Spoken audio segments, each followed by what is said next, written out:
y cambió la forma que veo mis pacientes y cómo le trato a mis pacientes.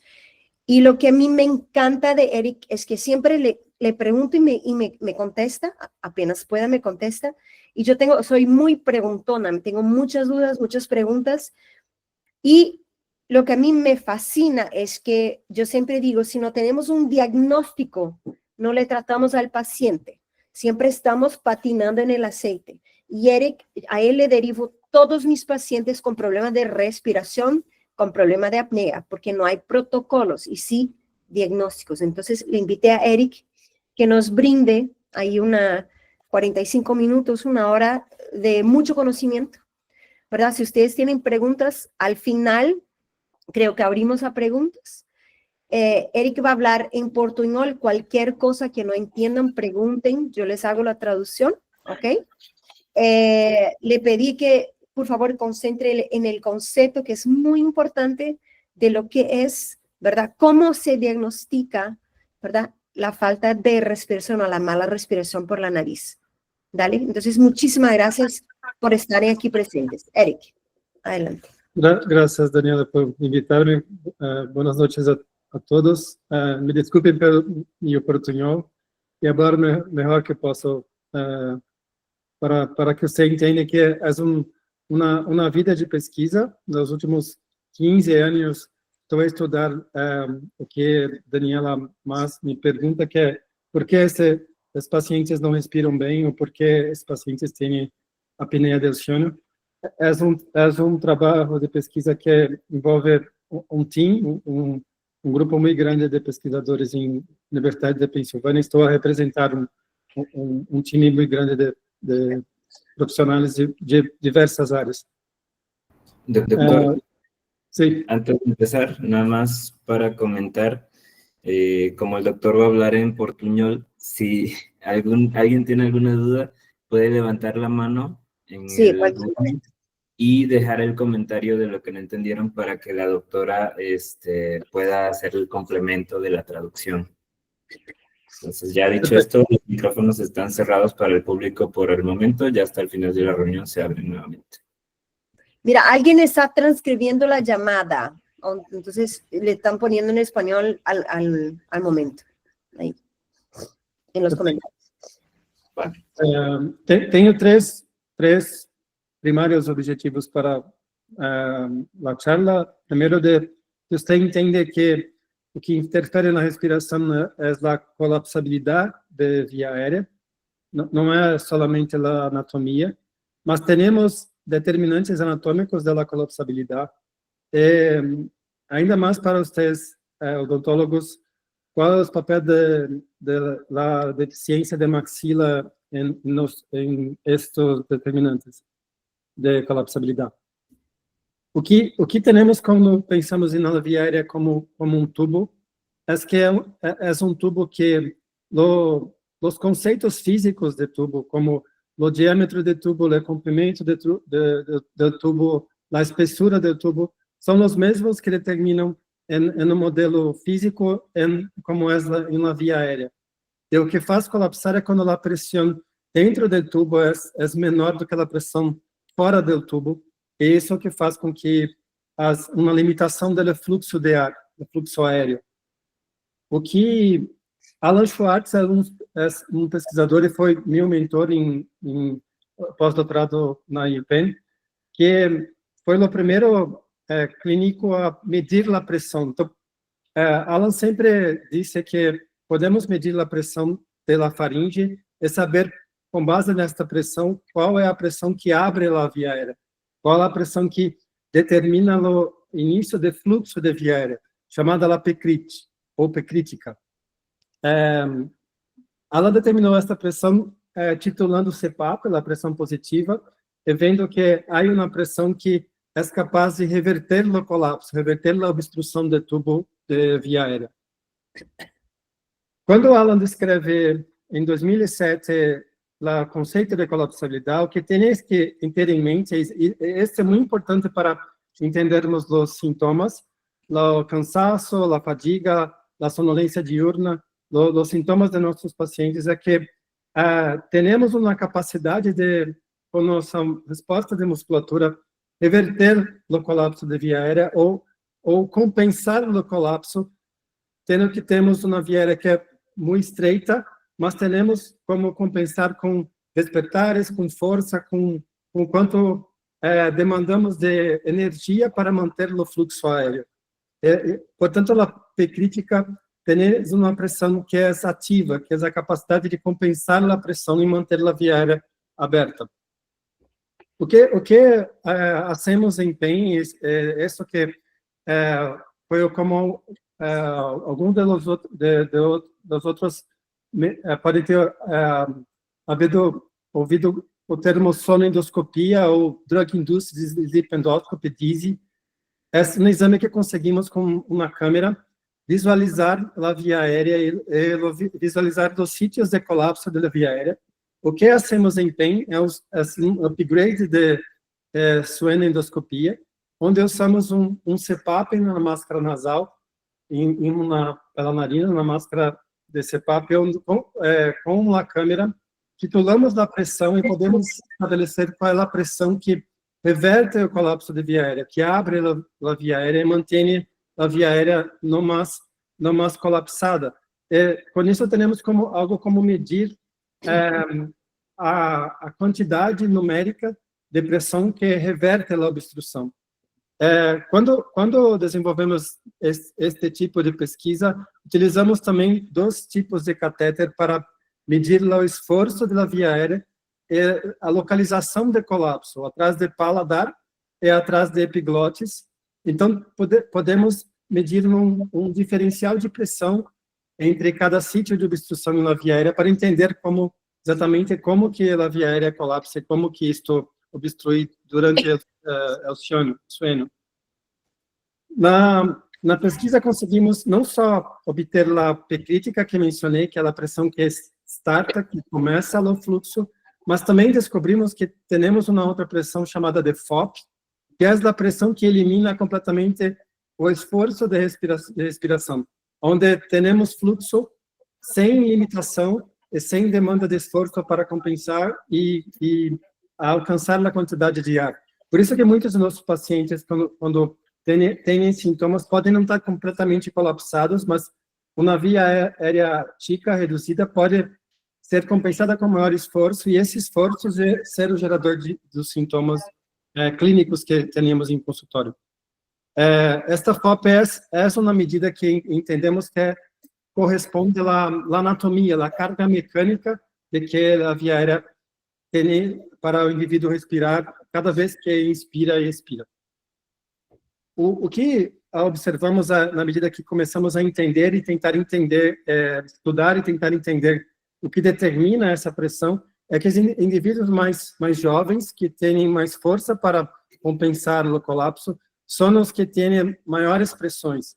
Então, se temos um indivíduo jovem que tem sintomas, quando medimos essa pressão durante a endoscopia do sono, normalmente temos pressões mais altas do que temos quando indivíduos mais velhos, onde o problema é mais muscular, é mais do relaxamento da musculatura do que da dimensão da anatomia de via aérea. O que também observamos na pesquisa é que o ronquido é algo que, na intensidade do ronquido, tem relação com o nível de colapsabilidade, o nível de FOP, de P-crítica que temos na via aérea. Por isso que, para mim, quando me juntei ao grupo de pesquisa, o que me interessava mais do que tudo era entender o que exatamente na anatomia poderia determinar a colapsabilidade da via aérea. Em que ponto, em que dimensão há algum estreitamento que poderia incrementar a pressão de colapso de via aérea. Por isso que o que tenho que fazer você entender é que podemos fazer um paralelo como a narina, o paladar, a faringe, como se fosse um tubo rígido que tem um tubo flexível dentro desse tubo, e a diferença de pressão entre a inspiração e a narina é o que faz esse tubo colapsar, e entender em que região e que anatomia determina esse tipo de colapso. Por isso, criamos uma padronização, e temos que ter em mente que não é muito comum para nós outros otorrinos utilizarmos tomografia e métricas de face e de via aérea para avaliar nossos pacientes. Por isso, criamos um protocolo que é para posicionamento de cabeça, é algo comum para você, para nós outros, toda a padronização de inspiração, posição de cabeça, inclinação de cabeça, descrevemos em este artigo, em este estudo, para que possamos ter métricas e comparar pacientes pré- e pós-tratamento e pacientes de diferentes sintomas. O que eu estava tentando entender pensando em física, minha hipótese para a pesquisa era que o maior problema era como a largura da via aérea que deveria estar comprometida para determinar o aumento de resistência e aumento de pressão. Por isso, el ancho, largura e ancho. La ancha. El ancho. O que encontramos é que quando medimos em vários pontos la piriforme, premolar, molar, comprimento do palato, largura, ancha de palato, comprimento de faringe, medimos 70 diferentes tipos de métricas anatômicas, mas o que é importante é se comparamos dois indivíduos que têm expressões muito diferentes, é fácil de vocês se começarem a observar a dimensão da narina, a inclinação do septo nasal, o espaço que temos para a língua, que este indivíduo que tem menor diâmetro em premolar e o mesmo menor diâmetro em molar, tem expressões muito maiores que os outros que têm, e mesmo que temos índices de apneia, hipopneia e EJI, sintomas que são semelhantes, as pressões são muito distintas. A resistência, o esforço é muito distinto. Então, encontramos que a dimensão, a área da maxila, a ancha da maxila, era um dos principais métricas e medidas e variáveis que explicavam o aumento de colapsabilidade, o aumento de pressão. Também vimos que o comprimento de faringe, a distância de espinha posterior para o osteoide, a inclinação de pescoço, a inclinação de coelho, é algo que também encontramos relação com a colapsabilidade. E também medimos em outro estudo o impacto do volume de tecido. É nisso que é mais importante de explicar para você que quando acrescentamos principalmente o volume da língua em uma dimensão reduzida de maxila e mandíbula, se temos uma cavidade intraoral muito pequena, esses são os pacientes que têm as maiores pressões de colapso, têm o maior esforço para respirar, e principalmente porque esta combinação de volume lingual e volume maxilomandibular restringe, compromete, diminui a área mínima retropalatal. Esta área muito associada com aumento de colapsabilidade e com a gravidade da apneia de sueño. Ok, es que habían proyectado otra pantalla. Posso seguir? No. Ya, adelante. Temos também, como mencionei antes, medidas de manometria, medidas de pressão que estavam medindo a pressão atrás do paladar e atrás da língua, atrás da epiglotis, e encontramos o mesmo, que presta atenção como este é um registro que temos de como, quando fazemos endoscopia de oceano, podemos medir com sensor do fluxo e com sensores de pressão com manometria do esforço atrás do paladar, atrás da epiglotis.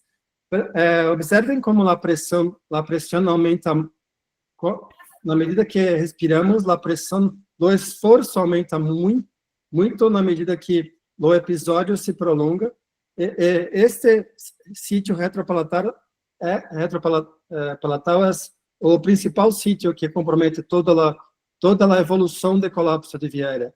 E na medida que esse evento se olhamos dentro da via aérea, pode observar que todas as paredes da via aérea se colapsam na medida que esse evento progride. Na medida que o esforço aumenta, esse esforço faz com que toda a musculatura se colapse.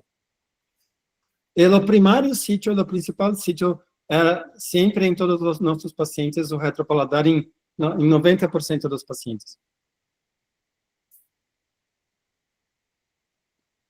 Quando medimos a anatomia, é o mesmo que mencionei para a FOP, para a pressão de colapso, é que o volume relativo de língua dentro do contexto de maxila e mandíbula, dentro do conjunto maxila-mandíbula, é que determina esta pressão de colapso retropalatal, e é isso que direcionou a mim em trabalhar com Daniela em muitos dos meus pacientes, porque o principal, em minha hipótese, em minha pesquisa, a principal explicação para isto, e podemos medir isso quando avaliamos nossos pacientes, é como a maxila se desenvolveu desde ninhos.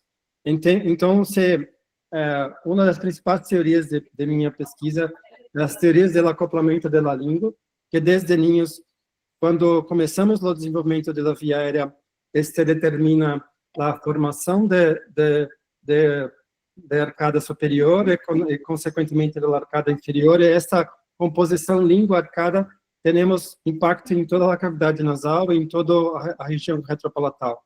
Uma das perguntas que tínhamos, e isto é o que para nós outros em otorrino é muito difícil de cambiar, muito disruptivo para discutir, que temos a ideia que o septo nasal e as pontas, os volumes das pontas são os problemas primários, mas se entendemos que a arcada, nesse estudo olhamos que a largura da arcada e a altura de maxila foram determinantes do ângulo de septo nasal e do tamanho da cavidade nasal da cavidade piriforme, o que nos dá a entender que esse desenvolvimento de maxila foi o que determinou o desvio, determinou que olhamos uma concha que parece muito grande, mas que é como que um sofá muito grande numa sala muito pequena. Este nosso entendimento é a dimensão da cavidade que determinaram esta relação de espaço mítico. Também isso em nossa prática explicaria logicamente muito porque a cirurgia nasal não há comprovação que melhora os distúrbios respiratórios, os distúrbios de sono, porque nessa forma de pensar estaremos tratando o septo e os cornetos, algo que é secundário e que não é o causador primário do problema de dimensão reduzida da cavidade nasal. Por isso que quando começamos a pensar em como contornar este problema, ou uma das formas de incrementar o espaço seria mais do que remover a mucosa, é remover o osso do tabique da concha. Podemos resolver completamente com a cauterização, com uma turbinoplastia, com remoção óssea, que pode se estender de todo o conjunto desde a piriforme. E isso faz com que a cavidade nasal, mesmo que tratamos com medicação e usamos algo para reduzir a mucosa volta a crescer com o tempo, mas se abrimos a parede, conseguimos algo que alarga, que enlarga o espaço, e pode olhar que a dimensão, mesmo que não removi nada da mucosa, a dimensão da cavidade no começo e ao fim do procedimento pode ser na comparação que elas estão muito diferentes pela dimensão de cavidade nasal. Uma outra explicação para isso é que não só na cavidade nasal, mas lá o espaço pela língua é afetado pela largura uma ideia era que medir a distância de molares e premolares em nível de osso alveolar. E quando começamos a medir, não só encontramos nesse trabalho de Austrália relação com métricas molares e premolares masticas em indivíduos com apneia do sono, mas em nosso trabalho encontramos que os indivíduos com largura de premolar embolar reduzida, com menor espaço para a língua. Esto tienes más colapso de la língua e más colapso circunferencial de la faringe. Encontramos números que podem predizer isso. Portanto, distâncias molares com menos de 29,8 milímetros, 95% dos pacientes tinham colapso de língua em endoscopia de sueno. É o que quero que vocês entendam, que quando temos essa dimensão múltipla, podemos, durante o sono, mesmo que não tenhamos espaço ou língua muito larga, temos um colapso por falta de sustentação, por falta de apoio da língua durante o sonho. Temos uma outra ideia, tivemos em 2023 uma ideia de tentar algo que pudesse também aumentar a cavidade nasal, alcançando algo que como uma expansão de palato no limite de cavidade nasal e no limite posterior da cavidade nasal. Pensamos em algo que fosse endoscópico, que pudesse, utilizando o piezo, soltar o limite ósseo de espinha posterior, contornando a espinha, de modo que a região retropalatal pudesse expandir, preservando o vômito, a inserção da musculatura. Então, conseguimos mostrar que com esse aumento de espaço, temos não só um ganho de espaço retropalatal, mas tivemos também melhora do índice de apneia. E o que é interessante, mais do que a redução do índice, é que a melhora de náusea de escala respiratória foi a mesma, mesmo que em um grupo deste estudo não fizemos nada em corneto, em septo nasal. Então, temos a mesma melhora nos dois grupos de pacientes, sem nenhuma intervenção, alguma intervenção de septo e corneto em um dos grupos, que dá a entender que essa ideia de que a cavidade nasal típica é o que determina mais o fluxo, o espaço e os sintomas de respiração.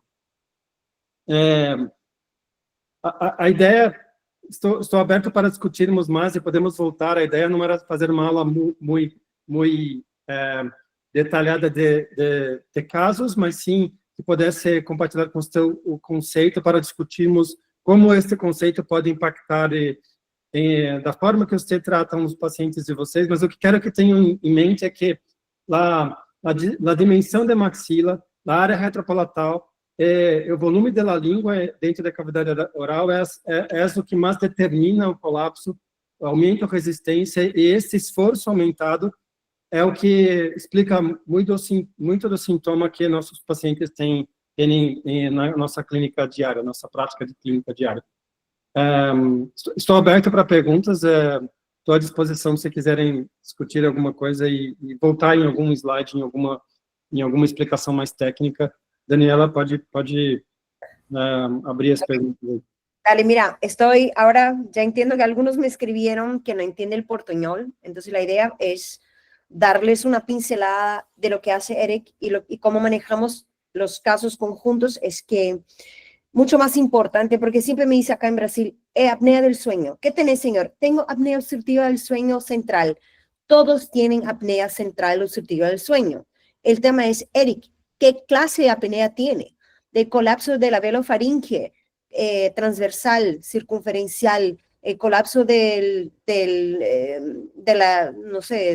geniogloso, o un conjunto de los dos, que es los casos más raros. Entonces, lo que me llama la atención en Eric es que no deriva a cirugía ortognática, porque él dice, yo sé que a largo plazo no trata la apnea, el avance ni bimaxilar ni de mandíbula. Entonces, lo más importante, el concepto que ustedes entiendan es que lo que genera eso, ¿verdad?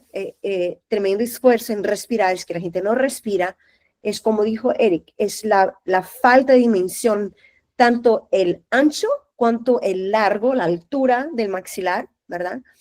Y la falta de posibilidad de ubicar la lengua, aunque no tenga una lengua tan ancha y tan grande, lo que pasa es que la cavidad ósea es muy chica. Y eso fue, como dijo el doctor desde el inicio, por falta de crecimiento. O sea, no creció bien el niño. Y yo trabajo con muchos niños y le derivo muchos niños a Eric. Eu mando muito paciente criança para você. Creo que la más chiquita, que él me hizo la cirugía, 3 años, una nenita de 3 años con una torsión craneana, creciendo clase 3, ¿por qué? Por falta de maxila. Y le cambiamos la vida a esta niña. Pero entonces a nosotros nos enseñan mal. Hay un protocolo para tratar apnea, no es verdad. Hay que hacer avance, no es verdad. Hay que hacer diagnóstico.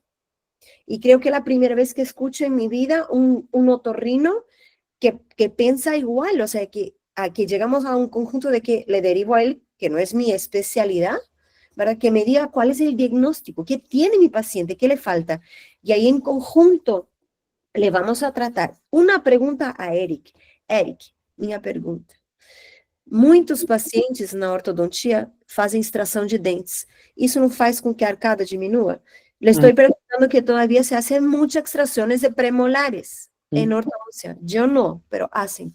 Si eso no le achica la arcada y quita el espacio de la lengua, ¿sí? Sim.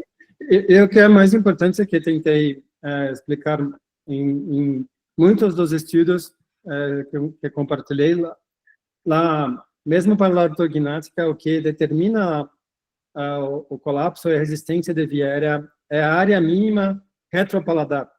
É a área mínima que, em estudo de Stanford, para aumentar a área mínima, tens que avançar a maxila mais que 7 milímetros. Na maioria dos nossos pacientes não comportam mais de 7 milímetros de avanço. É por isso que comecei a pensar que a dimensão da cavidade oral, intraoral, mesmo que avança, não vai mudar, não vai mudar em nada se não façamos algo que alargue, que aumente a dimensão ou que diminua o volume da língua. É o volume relativo que vai fazer com que a respiração se torne mais difícil e mais limitada na região retropalatal.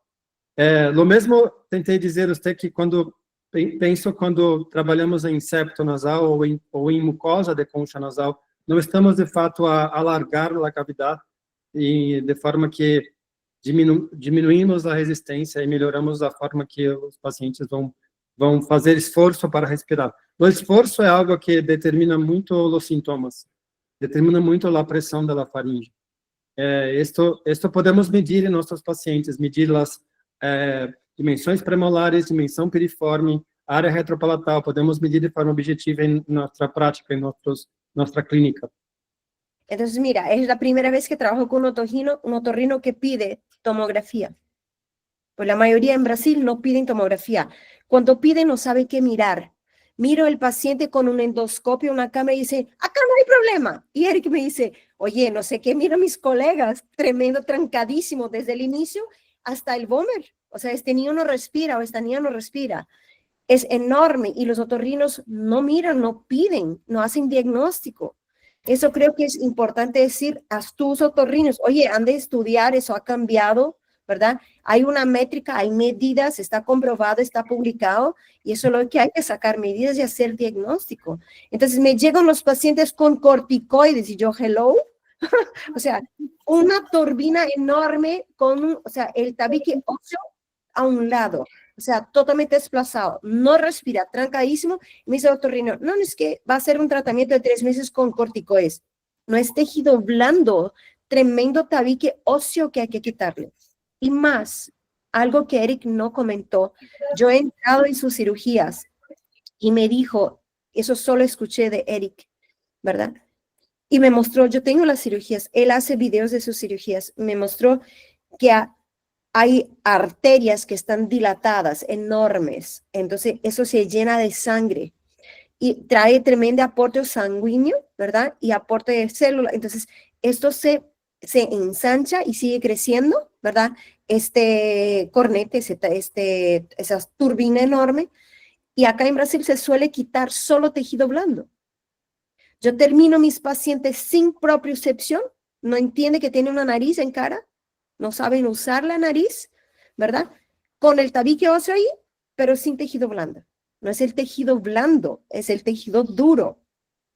Entonces, En la cirugía de corneto, nos últimos 10 años, estamos siendo cada vez más conservadores para evitar la síndrome de nariz vacía, para evitar la perda de sensibilidad. Por eso que normalmente nosotros otorrinos no removemos muy mucosa, mas não cortamos o corneto. Mas se não abrimos, entendo que se não remove o osso, tem trabalhos mostrando que a cauterização dessas artérias reduzem os sintomas da rinite, porque reduzem o aumento de vascularização, como a mucosa responde aos estímulos de ambientales. Y lo que veía antes era, le derivaba un otorrino que me hacía la cirugía sin, claro, cauterizar esas arterias, entonces se mantenía la rinitis igual, no disminuía. Es que mi paciente al día siguiente respira, sale respirando, ¿no, Eric? No día siguiente. Sí. Y tremendo cambio porque se hinchaba otra vez, o sea, estos cornetos crecen otra vez. Entonces les tocaba 1, 2, 3 cirugías de la misma. E não tenho esse problema mais. Porque a mucosa volta a crescer novamente, por isso que os sintomas voltam depois. Sí, la mucosa crece, entonces el tema es saber qué quitar, cuánto quitar, dónde, hacer el diagnóstico, ¿verdad? Y lo más importante es trabajar en conjunto, porque yo no sé hacer lo que hace Eric, ¿verdad? Necesito un buen otorrino que entienda lo que estoy hablando y que me dé un diagnóstico que le pueda explicar al paciente que no se va a la ortognática, porque no le va a resultar. No es ese su problema.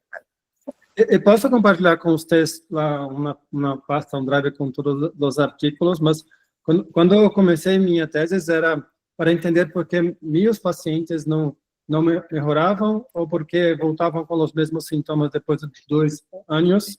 Por isso comecei a tese para entender que talvez houvesse algo a mais para tratar, para entender que não estivesse eu não estivesse fazendo o melhor para o paciente. Ok. Uma pergunta, Eric. Cadê? Onde está? Tenho 2 perguntas, peraí. A primeira, como estimular esse desenvolvimento do céu da boca em ninhos? Mira, chicos, la pregunta es, ¿cómo estimular el desarrollo del paladar en los niños? ¿Cómo estimular en crianças esse crescimento? Temos um artigo que revisamos todas as possíveis causas do desenvolvimento do paladar muito estreito, muito pequeno, muito chico. Podemos desde amamentação até exercícios, o tipo de alimentação. Uma das teorias é que nossa alimentação pós-industrialização se tornou muito blanda, muito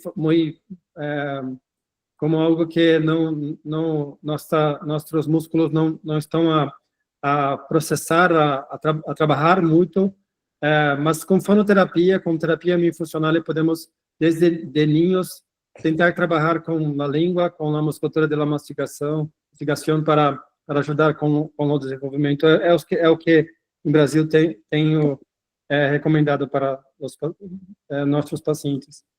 Eric y yo trabajamos con la misma fonoaudióloga, experta en motricidad oral.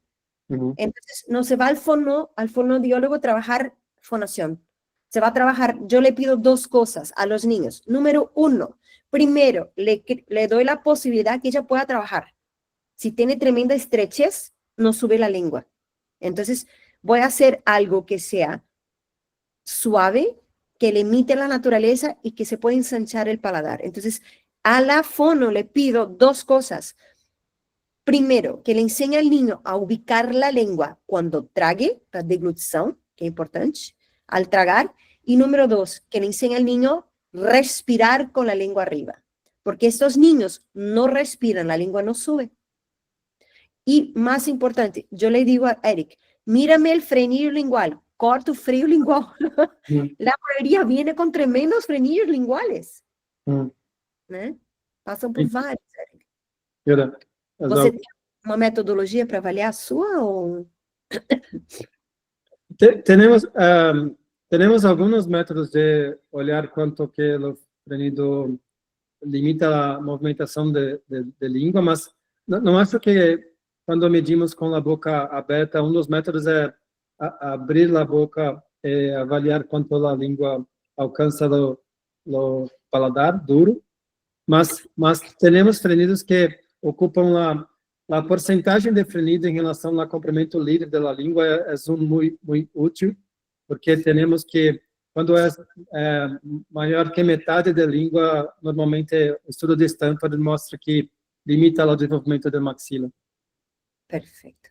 Perfecto. Entonces, eso como yo manejo a los niños junto con Eric. Si la nariz trancada, destráncamela. Si no tiene el paladar ancho, ensancho. Pero no, yo no hago disyunción a niños. No hace falta fracturar a un niño. Tiene mucho crecimiento, potencial intrínseco de crecimiento. Pero ¿qué genera eso? Poder respirar por la nariz. Si mi niño tiene la nariz trancada, la lengua no sube. Si tiene frenillo, no sube. Pero la fono es muy importante, que le enseñe a este niño, uno, respirar por la nariz. Entonces, hace la cirugía con Eric. Y si yo no le enseño que tiene una nariz, no funciona. Solo la cirugía no funciona. ¿Se ve isso também, Eric? Só cirurgia? Sim, não funciona. Você precisa de treinar a posição da língua, de treinar a forma de respirar depois da cirurgia. Eso es muy importante. Este niño nunca entendió que tiene una nariz en cara. Hay que enseñarle propiocepción. Entonces, no sé, un terapeuta ocupacional que haga integración sensorial, ¿verdad? Que le integre los sentidos, entienda que tiene una nariz y que aprenda a respirar. Entonces, Eric me destranca, la fonoaudióloga le enseña cómo ubicar la lengua no con la boca cerrada, durante la función. O sea, funcionar con la lengua arriba. Eric, que corte el frenillo, que haga todo lo que pueda, y yo ensanchando el paladar. Somos 3 ou 4. Alguma coisa mais para as crianças? 3 e 4 trabalhando juntos? Sim, não. Hay 2 preguntas, Dani, aquí en el Meet. El doctor que tiene el intental levantó la mano. No sé si quiere abrir el micrófono y hacer su pregunta. Hola, doctor, ¿cómo está? Buenas tardes, buenas noches, doctor Eric, un gusto, doctora Daniela Storino, un gusto conocerla.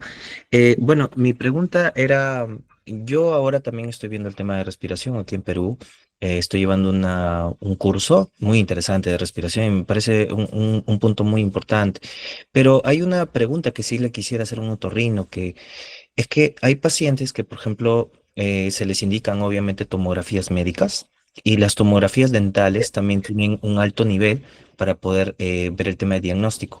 Mi pregunta para el doctor Eric, que es otorrino, es en sentido de la evaluación de un otorrino hacia este tipo de tomografías, donde la tomografía dental tiene menos radiación que una tomografía médica, ¿a ustedes les ayuda igual? ¿O hay una que esté por encima de la otra, por la cual hay una necesidad de indicar una y luego otra?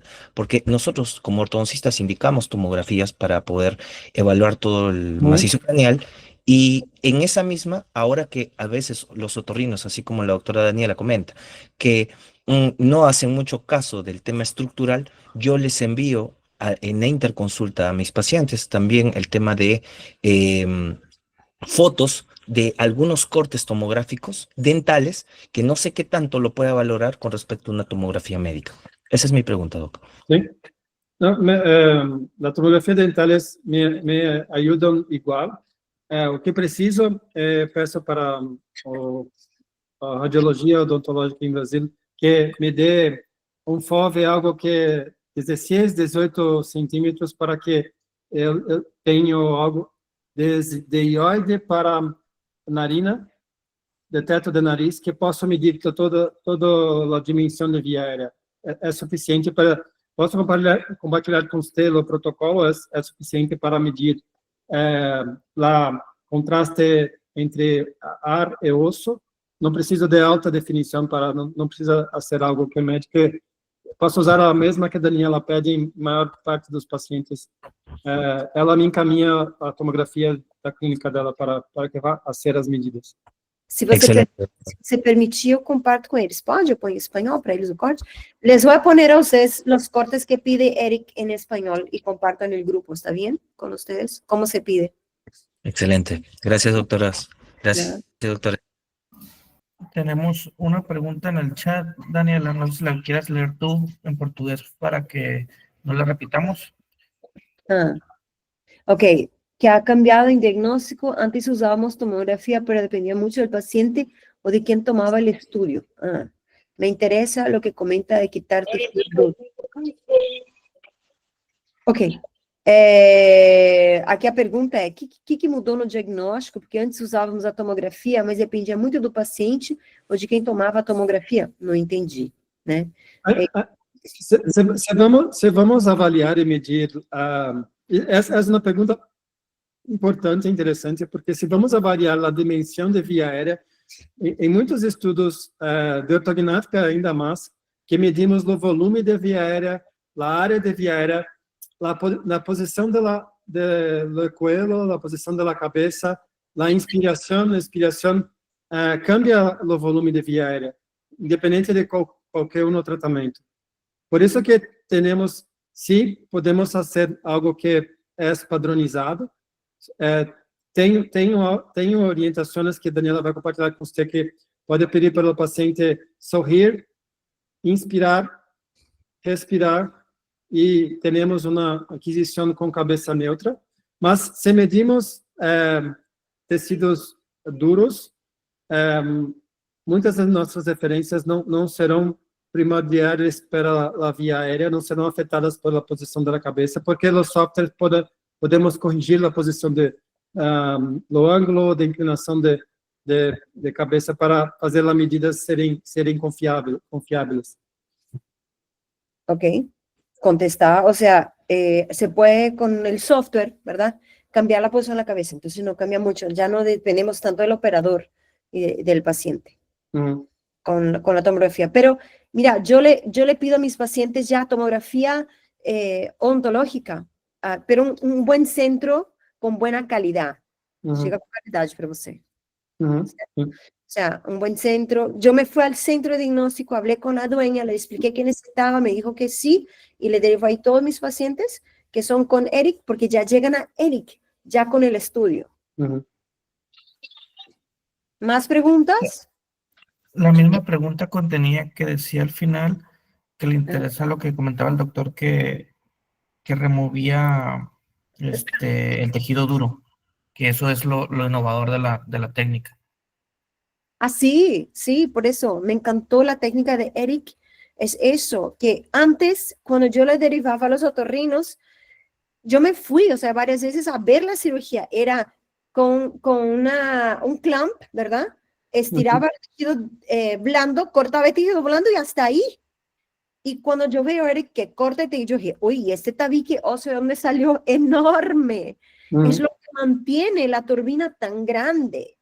Y cuando veo en la cirugía estas arterias, que es, o sea, la sangre que salía, la cantidad de sangre enorme también, me dijo, Dani, cuando cauterizamos que están enfermas, no deberían ser tan dilatadas, la rinitis de mi paciente desaparece. O sea, tuvo una vida de rinitis y no tiene más rinitis alérgica.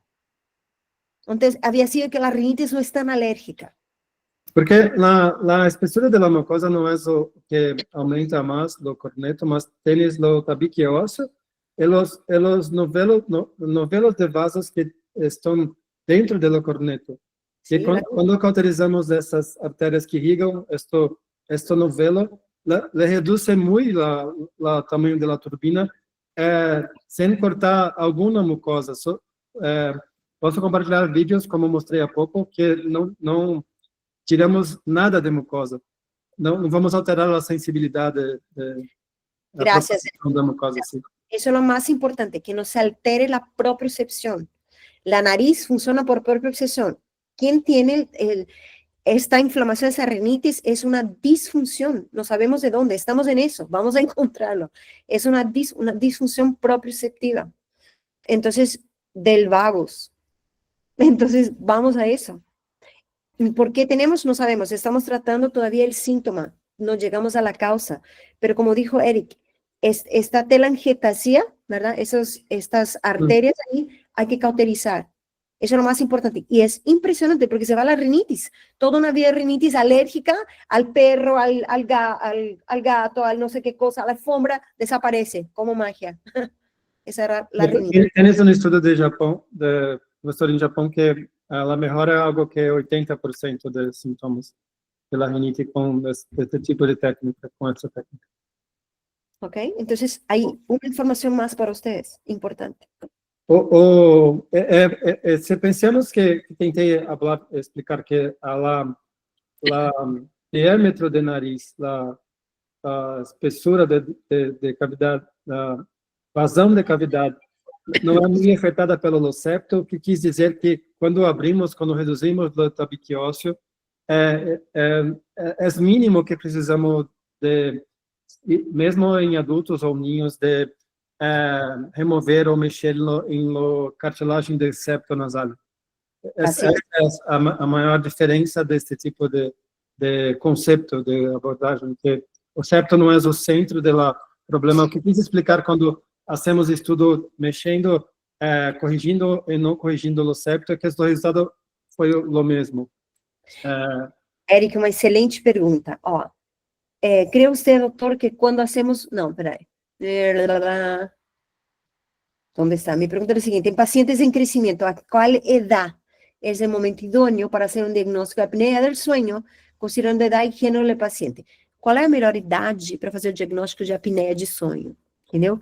Gênero e idade. O que posso dizer, e é verdade, se começamos nós outros a investigar distúrbio do sonho em ninhos, vai encontrar que ninhos com 5 ou 6 anos têm... Lá eu estudo em Unifesp, Universidade Federal de São Paulo, que ninhos com mordida cruzada, com crossbite, 80% têm esse distúrbio de sono. O que hacemos é que nós outros não investigamos em ninhos, e o que temos que ter em mente é que a alteração em ninhos e adultos jovens e adolescentes não há de oximetria, não há de, por exemplo, de queda de saturação de oxigênio, mas sim de esforço respiratório e múltiplos despertares que reduzem o sono profundo, o sono REM, e que causam muitos sintomas sem queda de oxigenação. Então, entendo que tenho que pesquisar quando tenho crianças com déficit de atenção, déficit de concentração, déficit de aprendizado, temos que investigar sonho em ninhos, mesmo em ninhos. Qual a idade que você começaria, Eric? 3 anos? 5 anos é o mais indicado. Dijo que a los 5 años hay que investigar esto, hay que evaluar ya los niñitos, no más que los que tienen déficit de atención, ¿verdad? Sí. Más importantes. Uh-huh. Sí, acá hay más preguntas. En México, respetando el diagnóstico de pacientes sin crecimiento, se realiza cirugía ortognática de avance maxilomandibular y el otorrino realiza cirugía de tejidos blandos. Antes y después se realiza terapia miofuncional ou facial com buenos resultados. Diz que no México eles fazem cirurgia ortognática, mais otorrina, mais não sei o que lá, e tem bom resultado. Não sabemos quem que deu o resultado, de onde viu o resultado. Eu acho que é importante de mencionar que isso que tentei apresentar com base da pesquisa, que temos que entender qual é a causa do problema. Porque, mais uma vez, podemos ter pacientes com esta área retropalatal muito reduzida por tecidos blandos, que não precisam de alguma intervenção de algo esquelético, mas temos muitos pacientes e nós outros normalmente não medimos a dimensão de tabique ósseo, de maxila, de mandíbula em todos os nossos pacientes. E muitos dos protocolos de ortognática medem o diâmetro anteroposterior, mas não medem o diâmetro lateral, o comprimento. Este é algo que mais uma vez, tenho discutido em eventos em várias partes do mundo, que não é parte do protocolo e deveria ser algo que a pesquisa mostra que é muito importante. Muy bien, espectacular. Então é aquilo, mira, si haces cirugía ortognática, disyunción, no sé qué cosa, y de todo no sabemos qué trató ni cuál fue la causa. El tema es, como dijo el doctor, es ir de una al diagnóstico. ¿Cuál es la causa? Sin tratar desnecesariamente problemas esqueléticos que no tienen antero-posterior. Tem mais, Eric. En caso, espera, hay más. En niños, la disyunción no es propiamente una fractura. Espera. Eso nos hizo una pregunta. Se acelera el crecimiento y el impacto en la resistencia de la vía aérea superior. Es benéfica mucho para los trastornos respiratorios del sueño. No sé, Alma Luna. Hay artículos varios que dicen que no. Entonces, já. Tá, é um comentário dela falando que em criança a expansão rápida, a disjunção, não é propriamente uma fratura. É, né? E depende do ponto de vista, que acelera o crescimento e o impacto na resistência da via aérea. Eu não vejo impacto nenhum na resistência da via aérea com uma expansão rápida. O paciente não vejo isso, porque é piramidal, é mais anterior do que posterior, Eric. Quer comentar? Sim, o que eu tenho muito interesse em estudar e tenho muito interesse em entender que a expansão, quando precisamos, mais uma vez comento de aonde hacemos as medidas, porque precisamos fazer algo que expanda o teto do paladar, o assoalho da cavidade nasal, e expanda a área retropalatal, expanda paralelo em toda a via aérea. Então, tem um conceito que discutimos muito em Estados Unidos, a odontologia respiratória. As métricas temos que focar em como podemos ganhar mais dimensão nasal retropalatal. Esse é algo que precisamos entender mais. Precisamos entender como melhorar. Acredito que podemos melhorar mais nossos tratamentos. Perfecto. Entonces, chicos, mira, disyunción es piramidal, anterior, mucho más que posterior. No es lo que él necesita, no es lo que el paciente necesita, no hace falta hacer eso a los niños, es posterior. Estamos hablando desde el inicio, ese es el tema. Quiero que entiendan, ese es el concepto. Okay. Acredito que podemos fazer algo para... O que fizemos em nosso trabalho em adultos é tentar modificar usando microimplantes como que MARP para adultos, com 6 implantes para alcançar algo que é mais posterior e não tanto anterior, mais paralelo. Podemos fazer ideias, é muito interessante discutir com vocês, porque podemos fazer ideias para melhorar a expansão, de forma que alcançamos algo mais posterior, e algo mais em via aérea do que temos em alvéolo dentário. Alvéolo dentário. Ok, vamos lá. Tem mais, Eric. En caso de infantes con hemofilia que requieren inyección maxilar por colapso transversal como consecuencia de respiración bucal, ¿hay algún protocolo especial? ¿Tem protocolo especial para hemofilia? O que me gusta muito esse laser que mostrei no vídeo é que tem uma capacidade muito grande de cauterizar. O que temos que fazer se hacemos um procedimento, algo que seja menos invasivo, especialmente para não ter capacidade de boa coagulação, de boa compensação, mas não vejo que é algo que seja impeditivo de ser algo minimamente invasivo para ninhos com hemofilia. Hemofilia. Eric, para você a pergunta. Esse tipo de técnica de retirar o tabique e as camadas é uma técnica que os otorrinos conhecem e podem replicar? É uma técnica que requer um aprendizado específico? Existe alguma possibilidade de sequela de tirar esses tecidos ósseos? Última pergunta, chicos. Ese tipo de técnica de retirar el tabique, arterias inflamadas, es una técnica que los otorrinos conocen y pueden replicarla. ¿Es alguna técnica que se requiere aprender en específico? ¿Existe alguna posible secuela por retirar dichos tejidos? Tem muitos artículos mostrando a técnica e comparando diferentes técnicas, mas o que é importante, e por isso tentei apresentar a você muito detalhadamente o conceito por trás, porque para muitos otorrinos o objetivo é ganhar espaço em nariz. Para isso, remover mucosa é suficiente e pode alcançar de forma mais fácil do que removendo o osso, removendo o tabique ósseo. É mais trabalhoso, mais difícil de fazer com o osso, mas não é algo que seja difícil de reproduzir.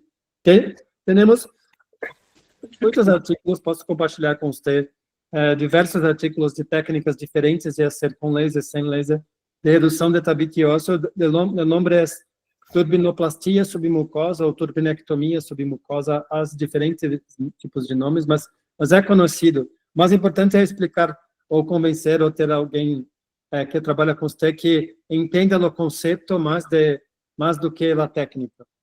Mais uma pergunta, Eric. Qual é a medida transversal? Quanto teria que ter de espaço nessa coana nasal? A pergunta é, quanto é o ancho, quanto que é a largura de espaço que deveria ter em uma tomografia, ¿verdad? En el corte axial, el ancho de ese tabique, o sea, de la entrada. Temos algumas referências da pesquisa, menor que para adultos, para indivíduos adultos, menor do que 30 milímetros em processo pterigoide, menor do que 30 milímetros em molar, menor do que 26 milímetros em premolar e menor do que 20 milímetros em piriforme. Essas são as medidas que temos uma maior associação com sintomas, com clínica de obstrução e aumento de resistência respiratória. Ok. Tá. E dentro da coana nasal, Eric, quando você faz, que você pega o corte axial, sabe que você mede 1 milímetro, 2, tem alguma medida ideal? Na coana, nós medimos no processo pterigoide, que é posterior à coana, e no forame da artéria paratina descendente. Uhum. Números que encontramos é menor que 30 milímetros, não é associado com maior sintomas, com aumento de colapso de via aérea. Uhum. Ok, se compartimos, vamos compartilhar o artigo da sua técnica, vamos colocar o seu artigo Dani. no grupo. ¿Sí? Dani, Vamos a compartir el artículo del doctor en el grupo. Sí, Ormandi.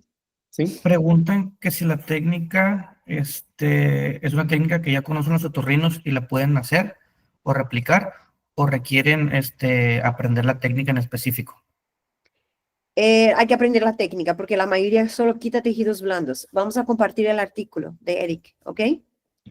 También preguntan, Hay que aprender. preguntan que si pueden realizar la cirugía en niños mismos Sí. que no mejoró con la disyunción.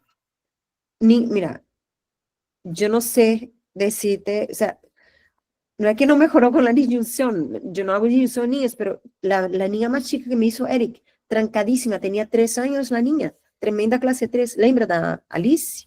Uhum. 3 años, ¿no? Es que la niña comparte en el grupo una torsión craneana, no respira nada, trancada, me hizo Eric la turbinectomía, 3 años la niña, chiquitita. Es que era catarro, era só catarro, menina. Sí. Nunca respiró en su vida. No tiene maxila, o sea, la premaxila para atrás, la dimensión del víscero cráneo chica, no tiene cráneo, no crece, no se desarrolla.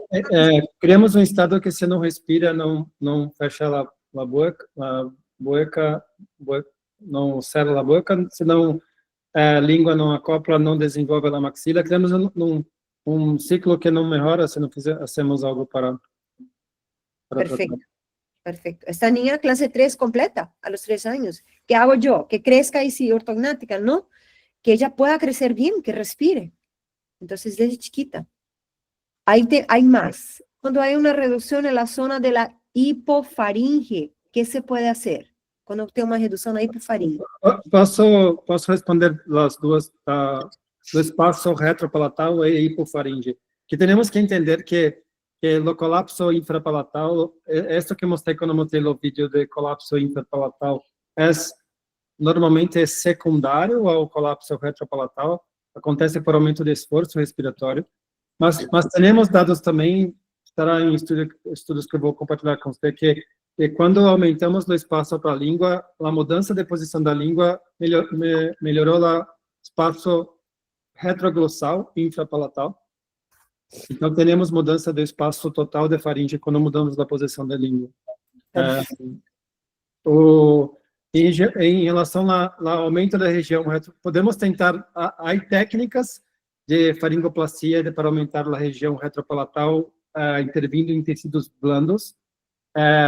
O que temos dados é que estas técnicas dão melhores resultados se temos medidas acima de 3,2, 3,3 milímetros de pterigoide, por isso que mencionei que menos de 3,3, menos de 3 é muito ósseo, menos tecido blando.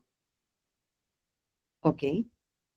Perfeito. Algo mais? Aí, um adulto, mais de 24 anos, com presença de muco no seio paranasal, bastante mucos no seio paranasal direito, por sinusite crônica, solicita implantes. Esse processo cirúrgico pode complicar as sinusites? Quem tem retenção de muco por sinusite crônica, tá, no seio paranasal e precisa de implante, tem algum problema, Eric? A sinusite sempre vai... Eu me preocupo muito quando tem necessidade de... Esses implantes de expansão, quando você usa para expansão que eu comentei, de expansão da maxila, não estão dentro do seio, mas implantes dentários que estão dentro do seio tem sempre o risco de contaminação. Essa contaminação é algo que temos que muito relacionada com ventilação do seio, com a ventilação. Usualmente o que fazemos é abrir o ósseo de drenagem para melhorar a ventilação e não ter contaminação do implante. Isto que pode oferecer um risco para a cirurgia, sim. Perfeito. Algo mais? Alguma pergunta mais?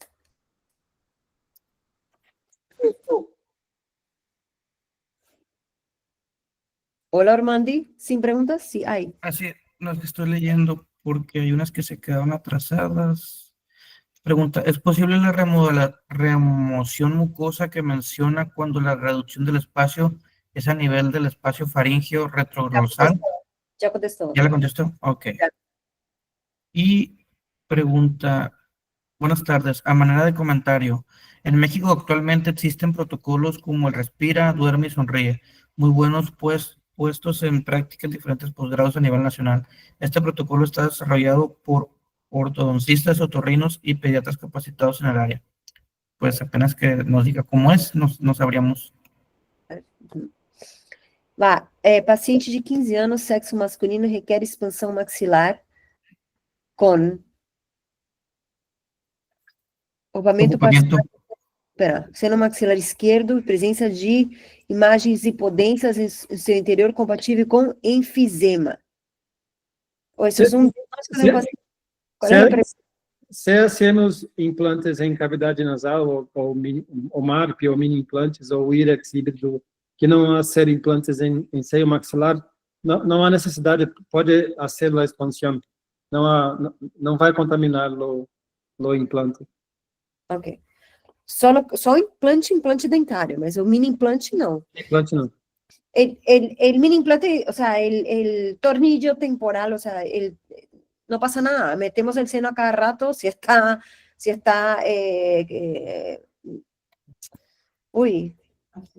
no, te fue la palabra, si está estéril, gracias, está estéril, no pasa nada, el tema es un implante que se va a quedar ahí de por vida, ¿verdad? Un implante dental. Entendí, lo que usa es drenar el seno por año de tener contaminación del implante, estoy en lo cierto. Solamente se for implante de MARP ou de expansor, não necessitamos drenar, não vai contaminar. No contamina, no hace el drenaje, no contamina, depende del implante. Si son dentales, sí. ¿Perdón? Si son dentales, sí. Sí se son drenan. dentales, de anclaje, no. Ok. Bueno, esas son preguntas para mí. ¿Por qué no hago disyunción a niños? Porque el niño tiene mucho potencial intrínseco de crecimiento. No es un tema de la sutura. Hay 7 suturas circundantes en el maxilar. No es solo la palatina. No está creciendo porque no respira, no ubica la lengua. No hay que meterle un tornillo que no puede ubicar la lengua. Otra vez, le estoy poniendo un tornillo que es otra vez quitando el espacio a la lengua que ya no sube la lengua. Es quitarle la disfunción. El niño no desarrolla el maxilar por disfunción respiratoria, no por falta de crecimiento. Por eso yo no hago disyunción a un niño. Por eso. mira, yo no soy dueña de la verdad, pero es entendimiento. O sea, este niño no es que no tiene crecimiento, sí tiene. No crece porque no respira, no empuja el paladar para arriba, no ensancha con la lengua no sube. Entonces, quito la disfunción y este niño crece solo. Es darle la posibilidad que todo su potencial de crecimiento intrínseco se desarrolle. Probablemente por eso. No hace falta. No hace falta. Yo no hago, a niños no hago, no hace falta. Tengo miles de casos, lo que yo hago es más, no hace falta. ¿Ok? La falta de dimensión o espacio es porque no está respirando, ¿no? Porque no funciona bien, Normandi, es disfunción. No es falta de crecimiento, es disfunción respiratoria, de deglución, es disfunción. Por eso. Muy bien. Muy bien. ¿Algo más? Doctor Eric, aprovechen. Eric, você tem curso para otorrinos? Le estoy preguntando a Eric si dicta cursos a otorrinos de su técnica. Tenemos cursos que tenemos más focados en cirugía del seno, que envolve de todo o conceito, não somente a técnica, mas temos cursos sim. Temos um programa que é a Sociedade Internacional de Cirurgia del Seno, que temos cursos anuais, e temos um curso que hacemos em Brasil para ensinar todas as técnicas, pelo menos uma ou duas vezes ao ano. Você poderia compartilhar com a gente as datas e curso e tudo mais? Sim. Ok, le pedí al doctor que comparta con ustedes, con nosotros, fechas, cursos, costos, contenido y todo, para los que quieran, para otorrinos y para dentistas. ¿Ok? Los artículos, ¿dónde los van a compartir? Se van a compartir en el grupo que tenemos. Sí, conmigo y te los paso, ¿está bien? Ok. Dale, comparte la carpeta y compartimos en el grupo tuyo. Una pregunta. Sí, No, sí, dime. muchas gracias. Gracias por su ponencia. Me ha tocado muchos pacientes con tabiques desviados, cornetes hipertróficos y aparte senos maxilares ocupados. Claro, normalmente yo los mando a otorrino para que se haga la exploración, pero en ocasiones yo también hago la disyunción. Entonces ahorita escuché que comentó que primero funcional claramente. Hice una disyunción, te comento lo que me pasó, y en 15 días los cornetes, sin tratamiento médico y de otorrino, se descongestionaron los cornetes y se abrió muchísimo la vía nasal. El maxilar sí se expandió también, definitivamente, por motivos de que la paciente no pudo concertar la cita con el otorrino. Le dije, ok, porque le tomé una tomografía posterior a la disyunción y los cornetes se desinflamaron muchísimo, sí se aumentó la vía respiratoria y le pidió otra tomografía para corroborar. De todos modos, sí acudió a la otorrino para darle seguimiento al caso. Entonces, digo, a su punto y a su vista y a su conocimiento, ¿qué recomendaciones nos pudiera dar? Não, em muitos dos pacientes que temos, acredito que essa discussão que tenho com a Daniela todo o tempo, se temos um ninho que está crescendo, entendo que na expansão do crescimento tem a capacidade de aumentar a cavidade lateral do nariz, de aumentar a cavidade nasal e a ventilação. Se hace em um adulto ou adolescente que tem menos capacidade de aumentar a cavidade nasal, o que importa mais, o que determina mais a resistência é a piriforme e a área retropalatal. Pode ser, sim, esse estudo que fazemos com expansão, com algo que marque, mas o que questiona é que tens que ser uma expansão que tens que medir no diâmetro da cavidade nasal, quando abre a sutura, quando abre a sutura na espinha anterior e espinha posterior. A inflamação de mucosa, a inflamação do seio, é muito relacionado com a ventilação, com a entrada de O2, com inflamação que cria crônica. Se melhora a ventilação, sim, pode muito bem melhorar a rinite e melhorar a sinusite, que melhora a ventilação da cavidade nasal. Ok. Gracias por su comentario.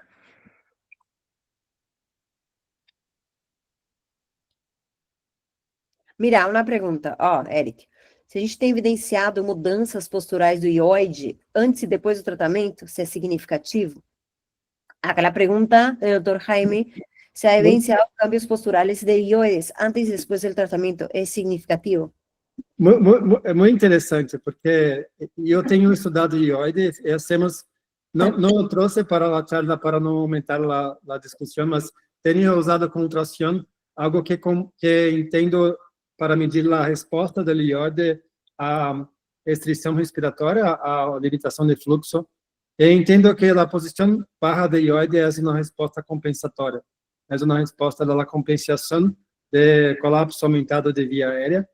Mas o que é muito interessante é que quando expandimos, os pacientes melhoraram, mas no ioide não observamos muita mudança na posição, talvez porque temos lá desgaste, uma perda do mecanismo de compensação, ou já estava hipercompensados, mas não tem estudos do grupo japonês mostrando que em adolescentes a posição de ioide melhorou depois da expansão da maxilar, mas não vejo o mesmo em meus pacientes adultos. Sí, yo voy por otro lado, o sea, los pacientes que mejoran son los pacientes, yo trabajo con un quiropráctico mano a mano. Es el sistema cráneo-cérvico-mandibular, es más que solo la respiración, es más do que respiración. Ahí estamos hablando del centro del cráneo, el senoides, ahí está el ioides, y trabaja con la lengua, entonces un poquito más complicado, ¿no? Superinferoideo, lengua, solo la expansión, respiración no va a funcionar. ¿Otra pregunta? Última pregunta, ¿sí? ¿No? Que ya tenemos hambre. ¿Alguna pregunta más? Sí, la última, hay una última. Dime, ¿dónde? En el chat. O que é mais importante do que, desculpem se estou a insistir, mas mais importante do que a cirurgia que estamos discutindo, como tratamos, o que quis mostrar que temos dados, eu posso compartilhar com você, de métricas de onde está as zonas de colapso, de onde estão as zonas de limitação, de onde estão a causa do problema, para que nosso tratamento, o protocolo de uma forma geral, estejam mais direcionados. Entendo que muitos protocolos têm tentando avaliar a posição de boca, de respiração, de cabeça, de nariz, mas sem métricas objetivas. É isso que quisemos apresentar a vocês hoje, que podemos fazer números, podemos fazer medidas. Essas medidas determinam qual área deveria ser tratada, deveria ser abordada. Essa é a discussão mais importante desta charla, Já contestou. Dizer que esta técnica é melhor que aquela técnica não é isto. Ya contestó la última pregunta. La última es, la cirugía propuesta por el doctor Eric disminuye la colapsibilidad de la vía aérea en las diferentes zonas que mencionó, o además requiere los tratamientos convencionales de CPAP, avance mandibular. Ya le contestó, es diagnóstico, la métrica es lo más importante, el concepto. A área mais afetada é a área mínima retropalatal. Entendo que é difícil de entender que a posição de mandíbula, a posição de língua, dá a nós outros uma impressão que abaixo do palato está muito problemático, mas não temos provas em nossos estudos. Tentei explicar a você que usamos manometria, usamos sensores retropalatais, sensores retroepiglóticos, sensores nasais, mas o colapso começa sempre retropalatal. As outras áreas são sítios secundários de colapso. Muito bem, é secundário. É isso que tentamos, qual a melhor forma de tratar de aumentar a área retropalatal? Quando discutimos a ortognática, o que menciono, o que penso eu, é que se você é possível de avançar mais que 7 milímetros, é claro que vai aumentar muito a área retropalatal, mas a maioria de meus pacientes não não comportam, a face não comportam esteticamente um avanço tão grande. É por isso que começamos a pensar qual outra alternativa temos para... mais uma vez, a mensagem final é que a língua, o volume da língua dentro do volume da cavidade oral é os que determinam a colapsabilidade. É o volume relativo da língua que determina a colapsabilidade. Ok, não significa que ele corta a língua. Eles vão pensar que você tira o volume da língua. Para ser muito honesto, há um trabalho muito recente com Ozempic, com inibidores, mostrando que houve a redução do volume de língua e do volume de gordura de língua e melhora de apneia em pacientes que tinham aumento de volume de língua. Podemos fazer algo para diminuir o volume de língua, como tratamento de perda de peso, por exemplo. Mas em maior parte dos meus pacientes, o volume da cavidade oral está reduzido, e se você trata ninhos, esse é o momento que tem algo que pode ser para aumentar o desenvolvimento da cavidade oral. Muy bien, y ahí viene porque yo no hago disyunción, porque no es posterior, es anterior. ¿Ok? Y el tema es posterior. ¿Otra pregunta o ya no más? Sin preguntas. Lo que pasa, Dani, es que como tradicionalmente vemos el problema, pues es a como nos los han enseñado. Ahorita lo que dice el doctor, que el problema viene originado de posterior hacia las demás estructuras, y el motivo por el cual no haces disyunción, porque es en forma piramidal y más anterior que posterior, no te beneficia tanto porque no estás atendiendo el problema en sí. Y cuando lo sumas, avance mandibular, disyunción, pues en algo le tienes que ayudar porque a algo le atinas, pero no significa que se esté tratando el origen del problema, y más en un niño, a lo que entendí, es que si regresa la función correctamente a respirar, pues se va a desarrollar más normalmente, porque yo a unos pacientes les hemos hecho cirugía de cornetes y termina sin respirar el paciente porque nunca aprendió que tenía que respirar. Y ahí el otorrino pues operó, hizo su trabajo, pero no vuelve a ver al paciente para que respire. Ahí tenemos que apoyarnos con un terapista o nosotros mismos darles ejercicios, ¿no? Muy bien, eso es muy bien resumen, es eso. ¿A qué voy con Eric? Encontrar la causa, porque estoy patinando el aceite, no quiero tratar la consecuencia, porque no se trata. Es tapar un agujero, o sea, no es así, es la causa, y la causa de los niños es primal, no tiene función primal, tragar y respirar, punto, es eso. No traga y no respira bien. Entonces necesita entender crecimiento y desarrollo craneofacial. Y a los adultos es ya buscar, como dijo Eric, hay muchas compensaciones, hay mucho que tratar, no es una cosa. Está totalmente compensado el adulto. Estamos Una otra compensación es la posición de vuelo de cabeza. Es muy común que hiperestende la cabeza para compensar la dimensión de viaje. Ok, también.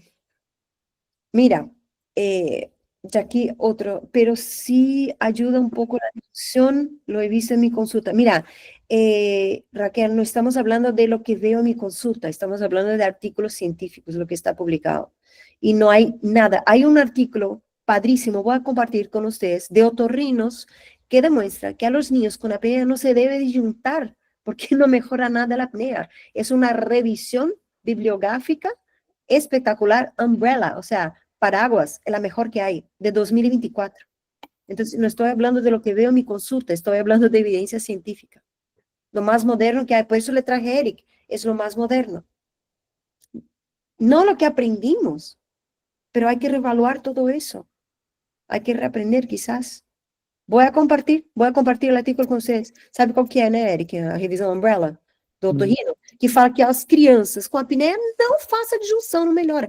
Não há comprovação científica nenhuma que a um niño na disjunção melhore a apneia.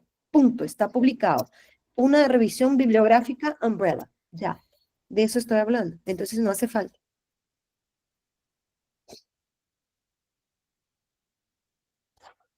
¿Algo más?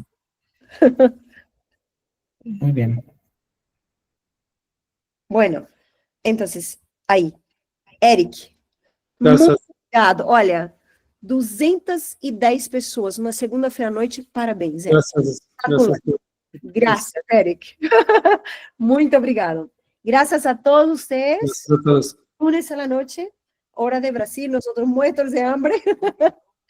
Obrigada, Eric, muito obrigada. Boas noites. Eu vou colocar à disposição deles, tá bom? Os Olha, artigos você tem todos, né? Você quer que eu te mande, não? por favor, meu amor, tá bom? Ó, um beijo, Eric. Obrigada, parabéns. Gracias. Muchas gracias, Ana. Muchas gracias, doctor.